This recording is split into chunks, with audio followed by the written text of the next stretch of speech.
Hey everybody, welcome back to Tommy's Test of Tech and Travel. This is the next stop on the Great Southern Arizona Pizza Crawl, and today's adventure takes us over here to Twin Peaks Pizza.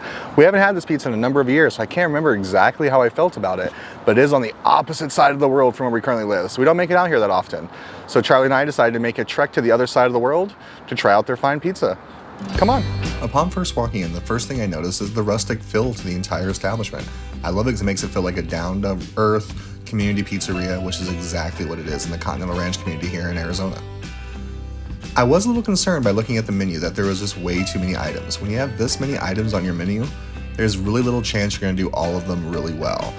But I'll cover that more a little bit later. So one last look at the rest of the restaurant here. And our pizzas came out fairly quick, about 6 minutes after we ordered, which hey, I was hungry, but I'll take it. The pepperonis looked awesome. They were starting to cup, which you don't see on a lot of the cheaper sliced pizzas. But I was a little disappointed that they don't use they use a conveyor belt oven, it looks like. If you look at the bottom of the pizza, it looks like it was sitting on a tray as it went through the oven. A little hot to get started, but hey, it's never stopped me before. The pizza did pass the full test, which is always the first thing that I look for. And it tasted pretty good. And again, look at those pepperonis. We got the cupping started, but if they cooked them just a little bit longer, I think we'd have had full cupping on those pepperonis, which always gets me excited. Now let's take a look at the crust. The crust itself was nice and airy and definitely handmade and hand stretched there in the restaurant. My only concern again, with that conveyor belt oven not being cooked at a high temperature, I didn't think we saw the full potential of what that pizza could be. But it didn't really lack for flavor. Like I said, it's a good slice of pizza. Like I would never say no to this one, but I just don't see myself making the trek for it just because it is cooked on that conveyor belt, it seems like. So I just don't get that like true pizzeria vibe. But I liked it. Let's check in with Charlie, see how he's doing. Who am I kidding? Charlie's never met a piece of pizza he didn't like. Huh, Charlie? Did you like this pizza? Hey. Oh, yep, there you go. But since he's not going to finish the slice, I might as well. My first impression with this one is it's a little oregano heavy. But you know what? This slice of cheese pizza, I really preferred it to the pepperoni.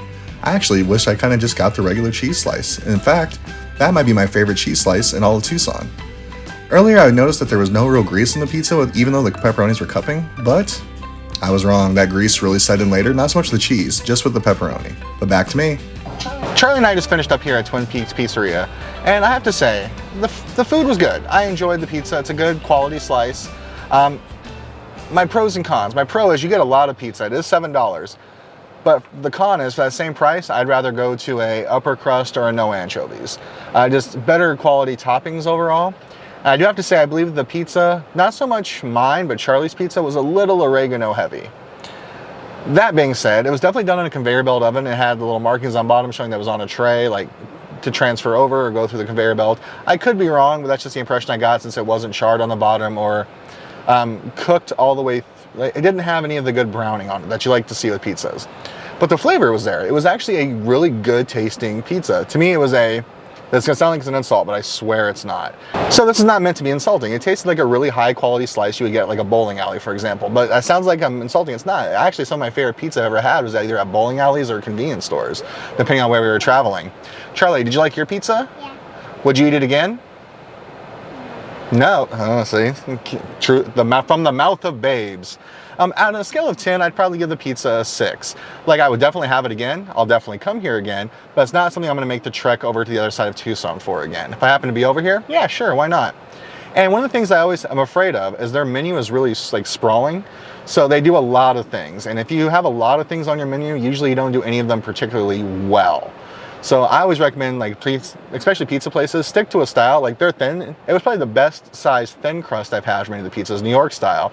But now they're doing Detroit style. And those are just way different areas to be working in. But all in all, I think it was a good experience. I would definitely recommend if you're in close by, stop by and get it. But don't make the journey if you don't have to. All right, guys. Well, thanks for taking another ride with us. And let's take another ride again soon. Bye-bye, everybody. Oh, bye, everybody. It's nap time. Bye, guys.